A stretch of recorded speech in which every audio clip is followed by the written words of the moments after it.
उत्तर प्रदेश परिवहन निगम के इस 53वां स्थापना दिवस समारोह में उत्तर प्रदेश परिवहन निगम के प्रबंध निदेशक आदरणीय मासूम अली सरवर जी, अपर प्रबंध निदेशक आदरणीय राम सिंह वर्मा जी, परिवहन निगम के वित्त नियंत्रक आदरणीय अजय जौहरी जी, सभी हमारे सीजीएम, जीएम, हमारे 20 क्षेत्र के क्षेत्रीय प्रबंधक, सभी हमारे एसएम, मुख्यालय पर कार्यरत सभी अधिकारी कर्मचारी और प्रदेश से जो बेहतर कार्य करने वाले, सर्वश्रेष्ठ कार्य करने वाले ऐसे हमारे सभी अधिकारी, कर्मचारी, चालक, परिचारकगण, सबसे पहले तो आप सभी को परिवहन निगम की 53वां स्थापना दिवस पर आप सबको बहुत बहुत बधाई।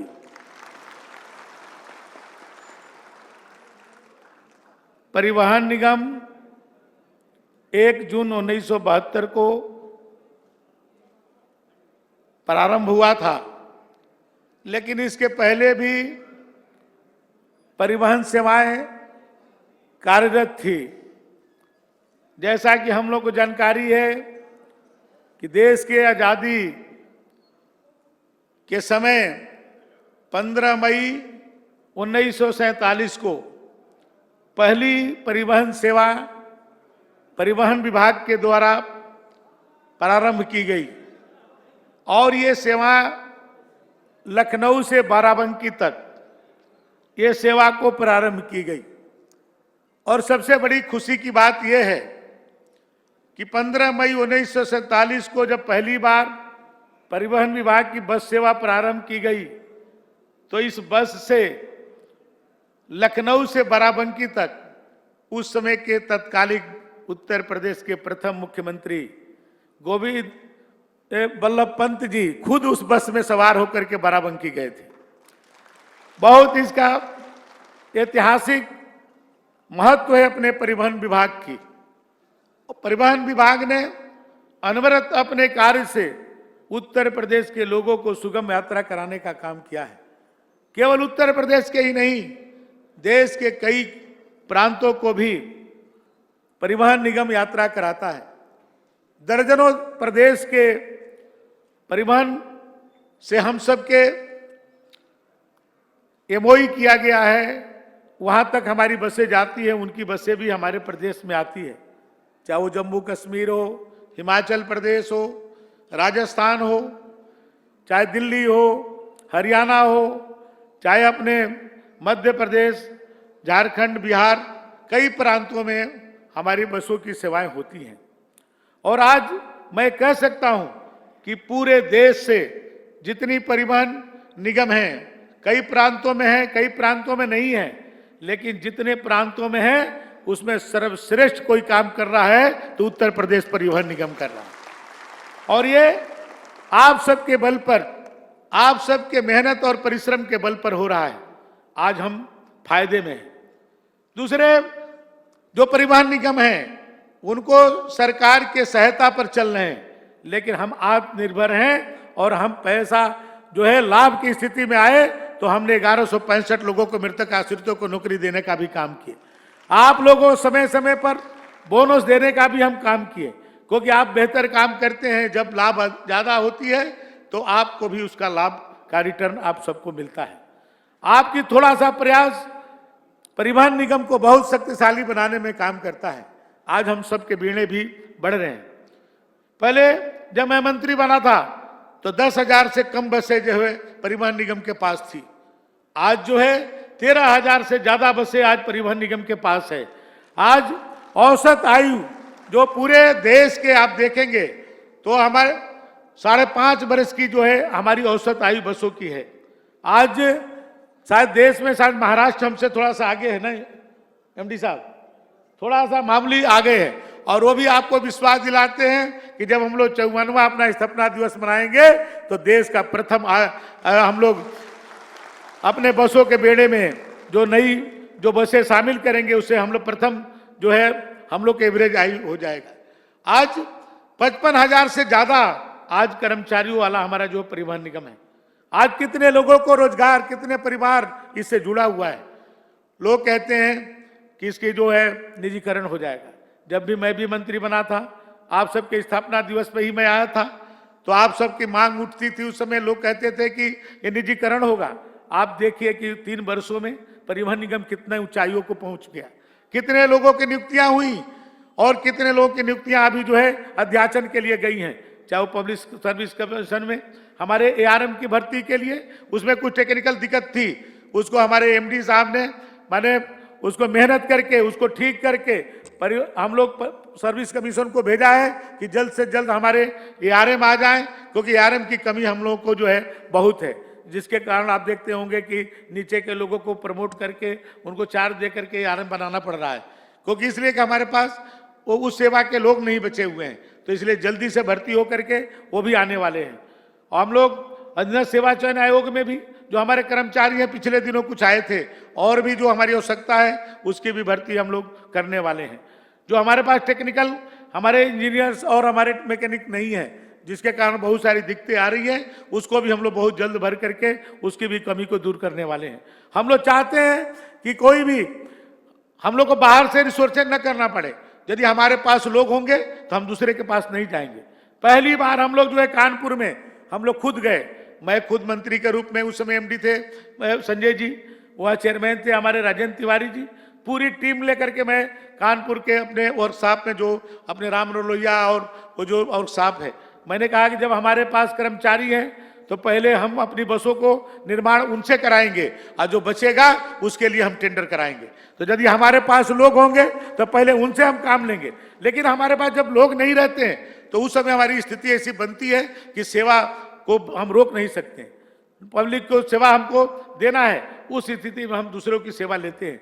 जैसे अभी कुछ दिन पहले हम लोगों ने कुछ आउटसोर्सेज से हम लोगों ने मेंटेनेंस का काम दिया, कुछ लोग उसको उठाने लगे प्रश्न कि हम निजीकरण की तरफ जा रहे हैं। हम कतई निजीकरण की तरफ नहीं जा रहे।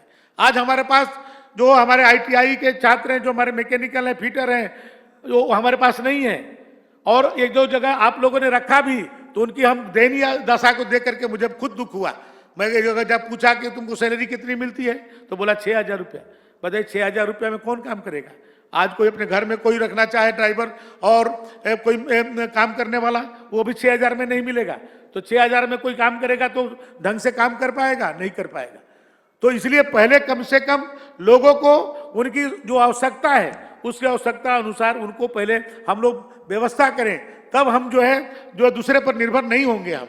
तो मैं तो चाहता हूं कि हर क्षेत्र में जितनी हमारी आवश्यकता हो उतनी आवश्यकताओं को पूर्ति कर ली जाए, तो उसके बाद हम लोग किसी को भी बाहरी रखने की जरूरत नहीं पड़ेगी। मैं तो आने वाले दिनों में मैं ये भी चाहता हूं कि जो हमारे संविदा के जो हमारे कर्मी हैं उनके अंदर भी आत्मविश्वास हो कि आज नहीं तो कल हम जो है यहीं पर परमानेंट होकर के रिटायर होंगे।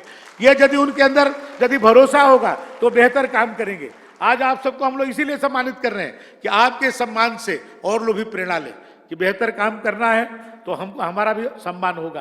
क्योंकि जो आदमी 10 साल 20 साल 30 साल काम करने के बाद कहाँ जाएगा? उसको कौन नौकरी देगा? इसलिए यहीं पर उसको नौकरी मिले। जैसे हम लोगों ने भी 2000 से पहले के जो भी हमारे संविदा के कर्मी थे, चाहे वो ड्राइवर थे चाहे कंडक्टर थे, आज वो परमानेंट हो गए हैं। इसी तरह से आने वाले दिनों में भी हम लोग ऐसी व्यवस्था बनाएं कि एक लिमिट होती जाए कि हमारे पास जो भी खाली पद हो वो हमारे जो संविदा और के लोगों से भर्ती हम उसको करते रहें। उसको जो भी खाली होता जाएगा, जो पद सृजित होगा उन्हीं से भरेंगे। तो ये स्थिति बनेगी तो हमारे उनके अंदर भी एक आत्मविश्वास जगेगा। आज हम सबको यदि परमानेंट कर दें तो आप ये बताइए कि परिवहन निगम चल पाएगा? जब हम आए थे तो उस समय एफडी से सैलरी देना पड़ रहा था। आज तो ठीक है हम लोग लाभ की स्थिति में हैं। 3 सालों में हम लोगों ने लाभ की स्थिति पैदा की, नहीं तो स्थिति उस समय यह थी कि जो एफडी के पैसे थे उसे भी सैलरी दिए जाते थे। तो आज हम लोग स्वावलंबी बन रहे हैं। आज जो भी हम लोग जो बना रहे हैं प्राइवेट पीपीपी मॉडल पर, यह कोई प्राइवेटाइजेशन के लिए नहीं है। हमारे जो बस अड्डे खाली पड़े रहते थे, उसका कोई उपयोग नहीं होता था। आज वो बेहतर ढंग से, आज वहां पर मॉल बन रहा है, वहां पर होटल बन रहा है, वहां पर रेस्टोरेंट बन रहा है। और वो पैसा वो किसके पास आ रहा है? जो भाई प्रीमियम आ रही है वो परिवहन निगम के पास आ रहा है। उसका जो किराया किसके पास आ रहा है? परिवहन निगम के पास आ रहा है। तो यदि बेहतर, मैं तो चाहता हूं कि 10,000 करोड़ रुपया की एफडी करा दिया जाए परिवहन निगम को, कि उससे हमारी परिवहन निगम आगे चलेगा, सरकार पर उसको निर्भर रहने की जरूरत नहीं पड़ेगी। ये तभी हो पाएगा कि जो हमारी जो चीजें हैं उसको सही बेहतर उसका उपयोग किया जा सके। आज बहुत बेहतर उपयोग की स्थिति में है। आज 300 से ज्यादा हमारे बस स्टैंड है। आज 115 से हमारे ज्यादा जो है वर्क साफ है। आप देख रहे हैं कि उनकी वहां की स्थिति क्या है। बहुत सारे जगहों पर तो लोगों को पता ही नहीं है। मुझे खुद मंत्री है, मुझे भी नहीं पता कि परिवहन निगम की प्रॉपर्टी है। मैं एक बार आजमगढ़ में गया, एक बहुत बड़े नेता है, उनके घर में गया था। उनके घर के निकल करके बाहर तो हम लोग चाय पीने लगे एक उस चाय की दुकान पर। लोगों ने पूछा कि पीछे वाला जमीन किसकी है? तो हमने कहा कि नेताजी की होगी, बड़े नेता थे, उनका घर सामने था। मैंने कहा उन्हीं की होगी? बोले कि नहीं, उनकी नहीं है, ये आपकी परिवहन निगम की है। हमने कहा मेरी परिवहन निगम की है, ये कैसे? तो बोले कि बहुत पहले यहाँ पर तहसील बना था, तो तहसील के साथ साथ परिवहन विभाग के हुआ कि यहाँ डिपो बनेगा, इसके लिए ये 4 एकड़ जमीन जो है आवंटित कर दी गई, और ये जो बाउंड्री है छोटी सी, ये आपकी है। अब ऐसे बहुत सारे जगह, अभी हमारे एमडी साहब ने एक जमीन जो है उसको अभी एलडीए से पैसा जमा करके जो 100 कुछ करोड़ रुपया आपने जमा किया और हम लोगों ने भी लिया, उसके लिए असेंबली में क्वेश्चन हुआ कि भाई आप जो है आप डिपो बनाएंगे कि नहीं बनाएंगे? उसमें लिख करके अपने विभाग से गया कि नहीं बनाएंगे। हमने कहा कि अभी नहीं बनाएंगे, लेकिन भविष्य में जरूरत पड़ेगी तो बनाएंगे। और बाद में पता चला कि हमारे विभाग द्वारा 10 करोड़ रुपया पहले से जमा किया गया था वहां पर डिपो बनाने के लिए, और बाद में हम लोगों ने उसको खोजा और 100 करोड़ रुपया जमा करके 112 करोड़ रुपया उसको हम लोग अपने विभाग के लिए लिए, और आज वो जो है 2 लाख स्क्वायर फीट वहां डिपो बनने जा रहा है। तो बहुत सारी प्रॉपर्टी जो हमारी अभी ऐसे अव्यवस्थित है। मैं बलिया में कई जगह देखता हूँ एक बस खड़ी नहीं होती है, शाम के समय वहां पर उसको लोग गलत उपयोग करते हैं। चाहे रसला बस अड्डा है, यहाँ पर लोग आए होंगे, रसला कोई हो, आप देखें जो हमारे बेलसरा रोड में है वहां पर अभी इसी तरह से शाम को सन्नाटा हो जाता है, कोई वहां पर जाता नहीं है, एक बस भी नहीं खड़ी रहती है। उजियार घाट में वर्षों से पहले जब पुल नहीं था यूपी बिहार को जोड़ने का, उस समय केवल जहाज की पानी के जहाज से लोग आते थे और उजियार घाट पर उतर करके बस अड्डे में बैठ करके पूरे यहाँ से दिल्ली तक लोग जाते थे। एकदम ऐसे खंडर पड़ा था कई वर्षों से, अभी उसको मैं डिपो बना रहा हूँ, वहां पर काम शुरू हो गया। तो ऐसे बहुत सारी प्रॉपर्टी हम लोग की थी कि जो चिन्हित नहीं थी। आज हमारे एमडी साहब ने इसके लिए अलग से आदमी रखा है, पूरे प्रदेश को जो भी हमारी प्रॉपर्टी है उसको व्यवस्थित किया जा रहा है, उसको एक जगह की भाई इसको सब करके उस पर हम क्या बेहतर कर सकते हैं। 50 ऐसी प्रॉपर्टी हमारी है जहाँ एक बस नहीं जाती। हम देवरिया के प्रभारी मंत्री हैं, वहां पर गौरी बाजार में पुल बन गया, ओवरब्रिज, वहां हमारा बस अड्डा है, एक बस नहीं जाती है, खंडर पड़ा हुआ है। तो इस तरह बहुत सारी प्रॉपर्टी है, उसका उपयोग व्यवसायिक करके, उसको किराए पर दे करके, वहां दुकान बना करके, मॉल बना करके लोगों को रोजगार भी जनरेट होगा, पर आपके विभाग को राजस्व भी मिलेगा और एक बेहतर सुंदर देखने को भी लोगों को अच्छा लगेगा। तो इसलिए इस तरह की व्यवस्था हम लोग कर रहे हैं कि इसको करके कि हम लोग बेहतर से बेहतर काम करें, और आप सब लोगों ने समय समय पर अच्छा काम किया है। इसीलिए हमारे मुख्यमंत्री जी आप लोग को संकट के साथी करते हैं। इसलिए आप देखते होंगे कोई भी परिवहन निगम की बात या हम लोग कभी मुख्यमंत्री जी के समक्ष ले जाते हैं, सहर्ष उसको स्वीकृति देते हैं। आज हजारों करोड़ रुपया समय समय पर देते हैं कि हम लोग जो है कि अपनी बसों की फ्लीट नहीं करें, बल्कि हम लोग की कमी रहती है कि हम लोग समय पर सभी बसों को खरीद नहीं पाते हैं, समय बीत जाता है, तो जितना हम लोग को मिलना चाहिए उतना नहीं मिलता है। मैं आज भी कहता हूं कि अभी आप जितने तेजी से करेंगे उससे ज्यादा हम ले आने की कोशिश करेंगे। हम तो कहते हैं मेन बजट में भी पैसा मिलता है, उसको खर्च कर दीजिए तो पूरक बजट में भी हम पैसा ले आकर के देंगे, क्योंकि ये जितना भी हम लोग करेंगे वो कम पड़ेगा, क्योंकि उत्तर प्रदेश बड़ा प्रदेश है। आज हम लोग चाहते हैं कि हर गांव में हमारे परिवहन निगम की बसें जाएं। आज 12,200 गांव अभी आज भी बचे हुए हैं जहां पर हमारी परिवहन निगम की बसें नहीं जाती, क्योंकि बड़ी बसें हैं भाई, 52 सीटर हैं, वो जा नहीं पाती हैं, मुड़ नहीं पाती है उस गांव में। तो अब हम लोगों ने माने एमडी साहब ने, हमारे चेयरमैन साहब ने निर्णय लिया है कि अब हम लोग छोटी बसें भी लेंगे। अब हम 32 सीटर भी लेंगे, हम 25 सीटर भी लेंगे, हम गाँव को जोड़ेंगे। हम ग्रामीण सेवा फिर से उसको पुनर्जीवित करेंगे। गांव के लोगों के लिए कम पैसे पर हम जो है यात्रा कराएंगे।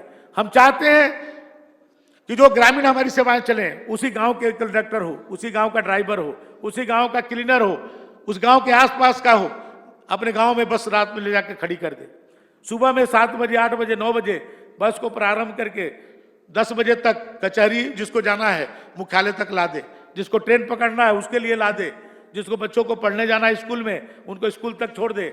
गांव में जो लोग हैं जो अपनी सब्जी और कोई सामान बेचना चाहते हैं शहर में, उनको ले आकर के वो दिन भर बेचें और शाम को पूरे घूम करके हमारी बसें फिर 8 बजे 9 बजे तक उस गांव में वापस चली जाए और हमारा ड्राइवर कंडक्टर भी अपने घर में अपने माता पिता अपने परिवार के साथ जीवन बिताए और सुबह में फिर से वो काम करे, तो उसके अंदर भी ऊर्जा रहेगी काम करने की। अभी मैं देखता हूं कि बहुत सारी विसंगतियां हैं कि आप लोग जो है संविदा पर कोई काम करता है, बरेली में काम करता है, रहने वाला बलिया का